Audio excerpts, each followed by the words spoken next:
मायका और ससुराल। एक औरत की दर्द भरी कहानी। ससुराल में वो पहली सुबह आज भी याद है। कितना हड़बड़ा के उठी थी, ये सोचते हुए कि देर हो गई है और सब ना जाने क्या सोचेंगे। एक रात ही तो नए घर में काटी है और इतना बदलाव जैसे आकाश में उड़ती चिड़िया को किसी ने सोने के मोतियों का लालच देकर पिंजरे में बंद कर दिया हो। शुरू में के कुछ दिन तो यूं ही गुजर गए। हम घूमने बाहर चले गए। जब वापस आए तो सासू माँ की आंखों में खुशी तो थी, लेकिन बस अपने बेटे के लिए ही दिखी। मुझे सोचा शायद नया नया रिश्ता है, एक दूसरे को समझते देर लगेगी, लेकिन समय ने जल्दी ही एहसास करा दिया कि मैं यहाँ बहू हूँ, जैसे चाहूँ वैसे नहीं रह सकती। कुछ कायद मर्द है जिनका पालना मुझे करना होगा। धीरे धीरे बात करना, धीरे धीरे हंसना, सबके खाने के बाद खाना, ये सब आदतें जैसे अपने आप ही आ गईं।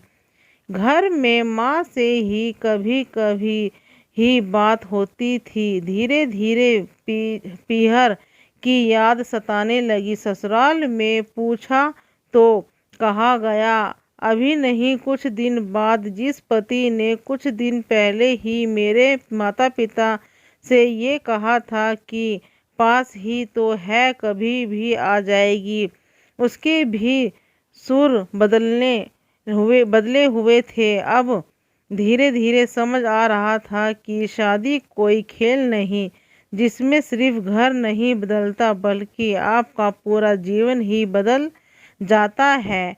आप कभी भी उठेंगे अपने पीहर नहीं जा सकते, यहाँ तक कि कभी याद आए तो पीहर वाले भी बिना पूछे नहीं आ सकते। पीहर का वो हर पल को बेफक हंसना और वो झूठे मुंह रसोई में कुछ भी छू लेना, जब मन चाहे तब उठना, सोना, नहाना, सब बस अब ये यादें ही रह जाती हैं।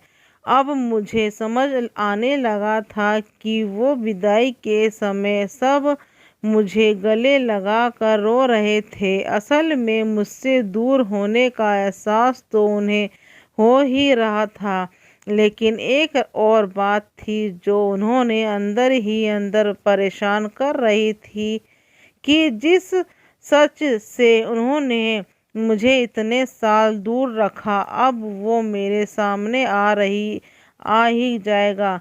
पापा, अब ये झूठ ही मैं उनकी बेटी नहीं बेटा हूँ, अब और दिन नहीं छुपा पाएगा। आपकी सबसे बड़ी चिंता ये थी कि अब उनका बेटा, ये जिससे कभी बेटी होने का एहसास ही नहीं कराएगा था, जीवन के इतने बड़े सच को कैसे स्वीकार करेगा। माँ को चिंता थी कि उसकी बेटी ने कभी एक गिलास पानी का नहीं उठाया तो इतने बड़े परिवार की जिम्मेदारी कैसे उठाएगी। सब इस विदाई और मेरे पराए होने का गम जानते थे, सिवाय मेरे, इसीलिए सब ऐसे रो रहे थे कि जैसे मैं डोली में नहीं अर्थी में जा रही हूँ। आज मुझे समझ आया कि उनका रोना गलत नहीं था। आज हमारे समाज का नियम ही ये है कि एक बार बेटी डोली में विदा हुई तो फिर वो वापस मेहमान ही होती है घर की। फिर कोई चाहे कितना ही क्यों ना चाहे ले कि ये घर आज भी उसका है। सच तो ये है कि अब वो कभी भी यूं ही अपने उस घर जिसे मायका कहते हैं नहीं आ सकती। हजारों समस्याओं और परेशानी आने पर भी उसी को हल करना है।